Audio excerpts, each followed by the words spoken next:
இந்த எபிசோட்ல நம்ம பார்க்க போற விஷயம் கடன் பிரச்சனைகள் குறைவதற்கு என்ன பண்ணலாம் அப்படிங்கிற விஷயத்தை பத்தி பார்க்கலாம்.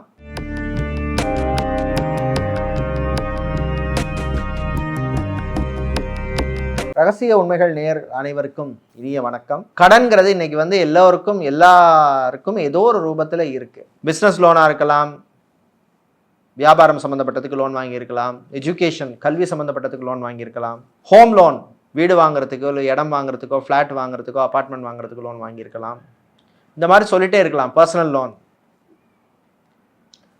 கிரெடிட் கார்டு கூட ஒரு லோன் தான், அப்படித்தான் நம்ம எடுத்துக்கணும்.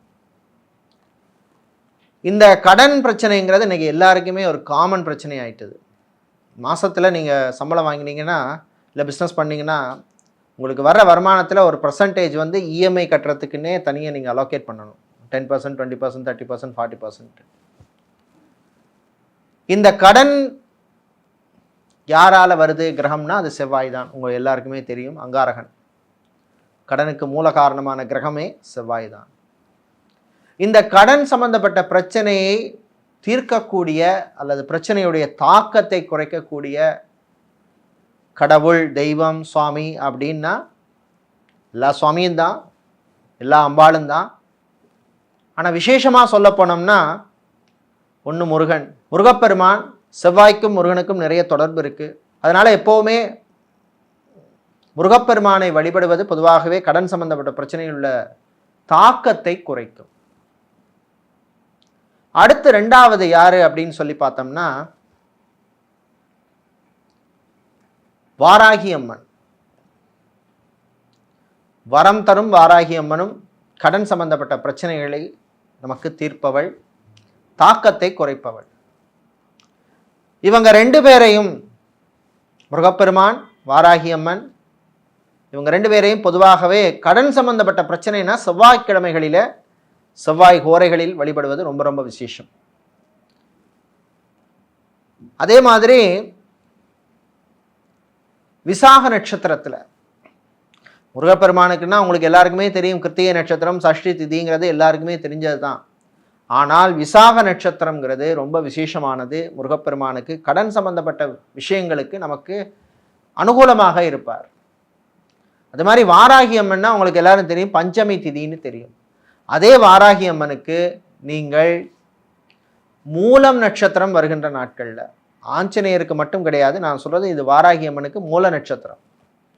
இந்த மூல நட்சத்திர நாட்களிலும் கடன் சம்பந்தப்பட்ட விஷயங்களுக்கு நீங்க வாராகி அம்மனை வழிபடுவது ரொம்ப ரொம்ப விசேஷம்.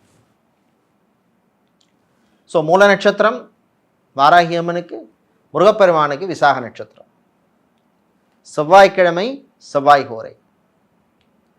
இந்த மூல நட்சத்திரமோ விசாக நட்சத்திரமோ செவ்வாய்க்கிழமையில வருதுன்னா ரொம்ப விசேஷம், உங்களுக்கு டபுள் போனஸ் மாதிரி.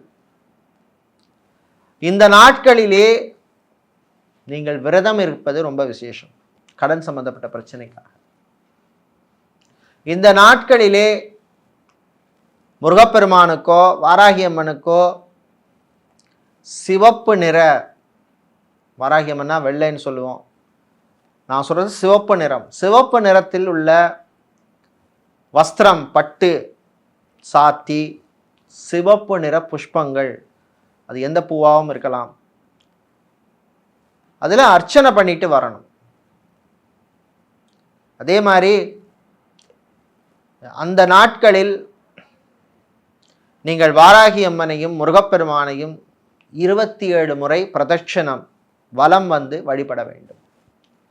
மூல நட்சத்திரம் விசாக நட்சத்திரம் செவ்வாய்க்கிழமை வருகின்ற நாள் ரொம்ப ரொம்ப விசேஷம். இந்த நாட்களில் இதை நீங்கள் தொடர்ந்து பண்ணிட்டு வரணும். குறைந்தபட்சம் முருகப்பெருமானுக்கு விசாக நட்சத்திரம் செவ்வாய்க்கிழமை வர்ற நாள்லையோ அல்லது மூல நட்சத்திரம் வாராகி அம்மனுக்கு வருகின்ற செவ்வாய்க்கிழமையில் வர்ற காலங்களில் குறைந்தபட்சம் ஒரு 7 வாரம் கிடையாது, 7 முறை அது சேர்ந்து வர்ற நாட்களில் தொடர்ந்து வழிபட்டுட்டு வாங்க. கடன் சம்பந்தப்பட்ட பிரச்சனைகள், அதனுடைய தாக்கங்கள் எல்லாம் குறையும். இதுலேருந்து எத்தனையோ பேர் நம்மளுடைய கஸ்டமர்கள்லாம் பண்ணி, நம்மளுடைய அட்வைஸை கேட்டு பண்ணி பல பேருக்கு இது சக்ஸஸ் ஆகிருக்கு. இதுக்கு டைம் ஆகும், இது சேர்ந்து வர்றதுக்கான நாட்கள் வந்து கம்மி தான், பல மாதங்களாகும், சில நேரத்தில் வருஷம் கூட ஆகும், 1 வருஷம் 2 வருஷம் கூட ஆகும். ஆனால் நிச்சயமாக உங்களுக்கு அவருடைய தாக்கம் குறையும். அந்த பிரச்சனையிலேருந்து நீங்கள் வெளியில் வருவீங்க. முருகப்பெருமானும் வாராகியம்மனும் நிச்சயமாக உங்களுக்கு லைஃப்பில் அடுத்த லெவலுக்கு கொண்டு போவாங்க. மன கஷ்டங்களை பிரச்சனைகளை குறைப்பார்கள். நல்லதே நடக்கட்டும்.